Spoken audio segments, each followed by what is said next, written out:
Hey, what's up you guys? My name is Amber, welcome to my channel, and today we're going to be discussing Daughter of Fire by Stacey Willis.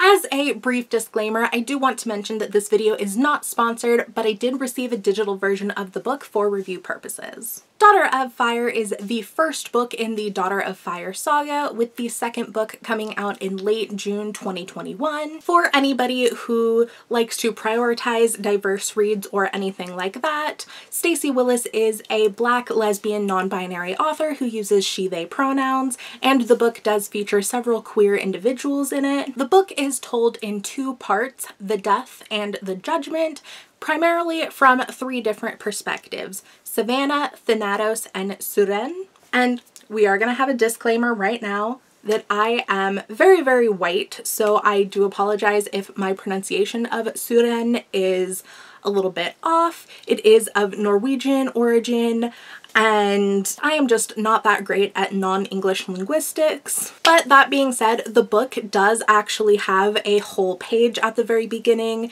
that lets you know the pronunciations of some of the more unusual or like fantasy or non-English origin names that the book does feature, so that way you're not left to like wonder how it's supposed to be pronounced. You can just like look at the page right there and be like, oh, that's how it's pronounced.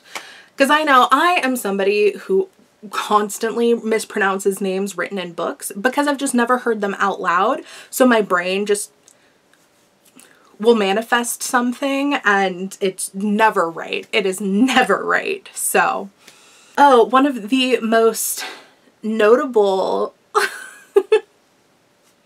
and my primary example of this is always from when I was a child, originally reading the Harry Potter series. The character Fleur Delacour, my brain just could not process French pronunciations, and the internet wasn't like as big as it is now, so my brain just filled it in as Fleur de Fleur every fucking time. So now having to actually be like, oh, Fleur Delacour does not work for me. So I love that they have a pronunciation page so dumbasses like myself can just get it right the first time. Now, as for the plot, we have Savannah Green, who has just turned 18, and on the evening of her birthday, after partying with some of her friends, she is driving home with her boyfriend when they get into a car crash that causes her untimely death. Except she's not actually dead. Instead of her soul being allowed to rest in peace, she has been employed as a Grim Reaper, beings who are between the living and the dead, who have the job of reaping other souls who have their death days scheduled. So when this happens, Savannah is now in the shadow of her trainer Suren, and they have to learn how to get along, and Savannah has to learn how to be this Grim Reaper and adjust to her being dead and all of that jazz. Except there's a lot of drama. A lot of drama, and some mistakes are made that leave Savannah and Suren under the direct presence of Death himself, also known as Thanatos. And Thanatos is not stoked with Savannah or Suren and has to punish them, but the punishment isn't what it should have been for some of the offenses occurred because of some secret family lineage that we get to discover as the book goes along. Savannah grew up without her father around, and so doesn't know the true nature that he is in fact Hades, god of the underworld. Nor does she know that Thanatos, Death himself, is her half-brother. And after accidentally discovering a treaty between all of the Olympic gods, they discover that Savannah and any other half-bloods should not be allowed to exist, so they have to come up with some way to save Savannah and any others like her before they are caught up with and eliminated. As for some of my thoughts about the book itself, I thought that it did have a lot of really, really nice world building. It was able to explain what was going on in very clear and concise ways, so you weren't really lost while reading it, like a lot of other fantasy novels tend to do. And it also included some very, very vivid imagery. Like, I will have to say this is probably one of my favorite indie reads that I have gotten to read so far, and it is the first book that I have read in a fairly long time where I could actually like fully visualize what was going on as I was reading it. And that was something that I kind of thought was a little bit lost to age, because like as a child I was able to read and was so vividly imagining it that like if I stopped and left the room and came back, I would be confused wondering what movie I was watching when I was actually reading, and that's not something that I've felt in a really long time. So I thought it was something that maybe just wasn't quite as strong the older I got. But this book was probably the closest I've gotten in years. Like it was just so vividly described, and the writing style was very nice. It was, you know, easy to read, but it didn't feel like it was basic or below my reading level, which is also another common occurrence that I get, where it'll be like, yeah, it was easy to read, but it kind of felt more like a middle grade than a YA. I would say this particular book is somewhere between like YA and adult fantasy. It didn't feel super young at all, but it would also be super friendly for like teenage readers. And you could tell that the book definitely took a lot of inspiration from some other works, both directly and indirectly. And of course, because I am not the author, I cannot fully confirm all of these specific inspirations, but here are some of my ideas on where I think certain ideas and things came from. I mean, one, as just a flat out undeniable reference, there was a cat in the book that was named Ron Weasley II, so obviously it took a little bit of inspiration from Harry Potter. The main character of the book, Savannah, you know, is a curly redhead, very similar to Claire. Oh god, was her name Clary in the Mortal Instruments series? We get a scene at the very beginning of the book.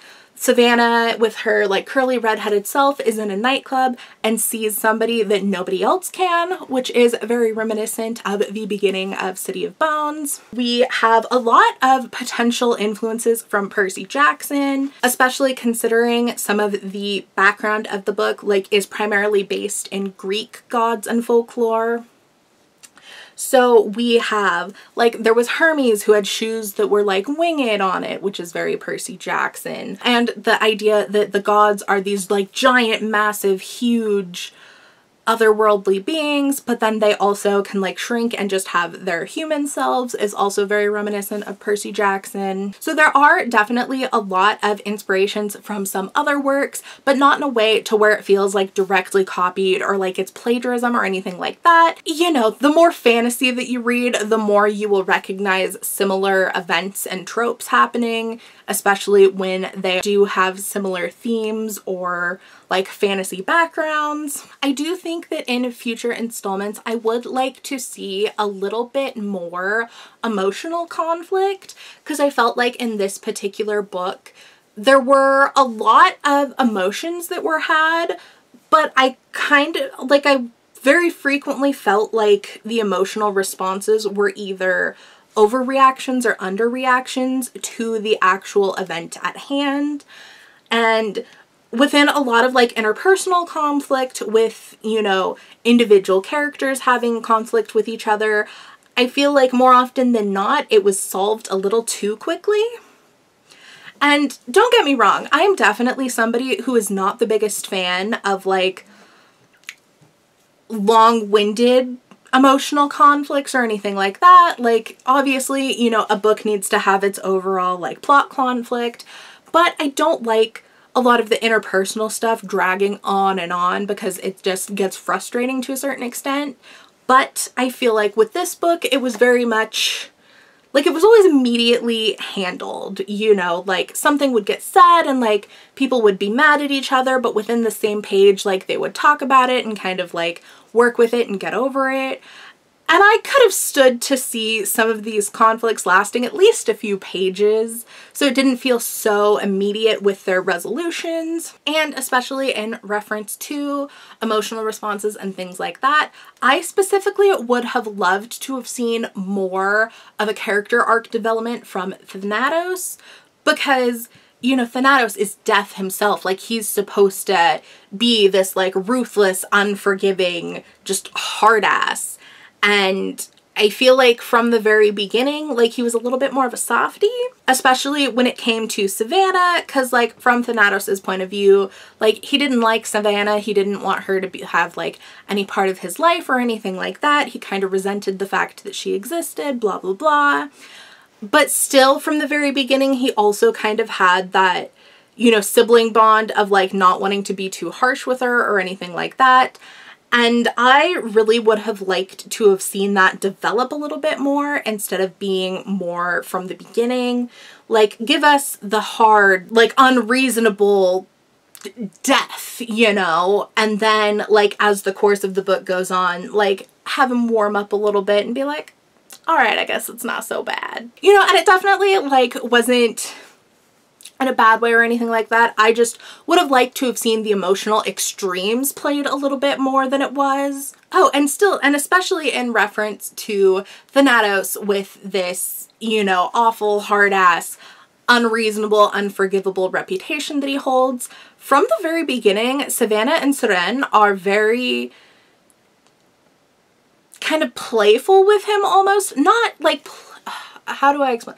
Like, they're very sarcastic and push their luck a lot with him, and especially coming from Seren, who has this history of being a Grim Reaper and a trainer and one of his employees, and like being the one who tells Savannah like how severe he is and how, you know, unforgivable he is and blah blah blah. Like, I'm sorry, not unforgivable, unforgiving, I should have been saying, my bad. You know, like, Seren should have had a little bit more fear around Thanatos at the very beginning, at least. And we do get to see a little bit of that. I just, again, could have stood to see it a little bit more extreme. And like I did say at the beginning of this video, the book does feature several different queer characters. There's one character who is pretty much referenced to be gay, and then there is one character who is pansexual, which for anybody who isn't aware means that your romantic or sexual attraction towards someone is based on personality, not so much gender. So you could potentially be attracted to anybody of any gender. And for the most part, I thought that having the queer characters was handled very, very tastefully, which is to be expected from having a queer author themselves. But there is one particular instance that did bug me a little bit, mostly just because it was playing into like silly stereotypes that we could have lived without. The one particular character who is pansexual, or pan for short, had come out to one character at the very beginning of the book and like had mentioned it when it became relevant. And then, you know, towards the end of the book, it's brought up again. And that one particular character was like surprised by it bringing up and was like, oh, you're pan? And it's like, yeah, bitch, he already came out to you. Like, why are you surprised? And then too, another character made like a frying pan joke, which is just a stupid stereotype. We need to stop. It's not funny. It's fucking annoying. So I was a little disappointed that that was included, but at the same time, like, I do understand that it was included because it's something that's like a really, really common response to people who come out as being like pansexual. You know, people are like, a pan, that means you're attracted to frying pan. Like, no, shut the fuck up, you're dumb. But so many people fucking make that comment. I have witnessed it. I have received that comment. Just so many different people make that comment that I can't even like complain that it was included, because it's like, yeah, that tracks. That's a pretty frequent occurrence actually. So I can't be too mad about it. I just could have lived without it. But otherwise, I thought that the queer characters were handled very, very well and tastefully, which is not something we always get to see, especially, well, actually, I don't think I've actually read fantasy novels that feature queer characters. So that's actually really exciting to be able to get that representation in this genre specifically. But even with those, you know, criticisms and issues that I did have, overall, it was a very, very amusing book. I was incredibly excited to be reading it. You know, I can't remember the last time that I was this excited about a book that I was requested to read. I just thought that it was so fun, and it was a really nice return to this particular type of fantasy novel, because I was super into fantasy as a kid, and then once I got into high school the craze kind of died out for me, and I focused more on like contemporary YA type stuff. So it was really fun for me to get back to this particular genre of fantasy where it's more like,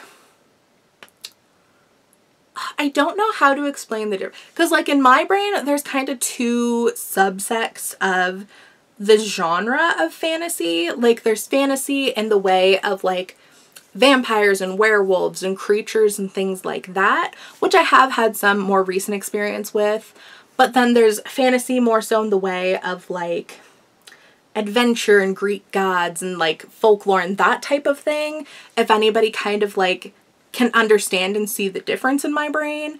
So it was more so the, you know, adventure, Greek god, like folklore type fantasy for me, which has been a while since I've gotten to read and was really fun to get back into, especially with one that was written so well, which is also impressive because the author, Stacey Willis, is on the younger side. I believe she's in her early 20s, and in my experience, the younger an author is, the more you can tell. And in this particular case, I could not at all tell. So that's also very exciting, because that means there are so many more years and so much more potential to be able to continue to see what they come out with. And speaking of what they come out with, the next book in this series, Son of Death, does come out at the end of June 2021. So keep an eye out for that, especially on this channel, because I may already have an advanced copy of the book that I will get to review for you guys as well. But anyways, thank you guys so much for watching. I had a blast hanging out with y'all. Peace.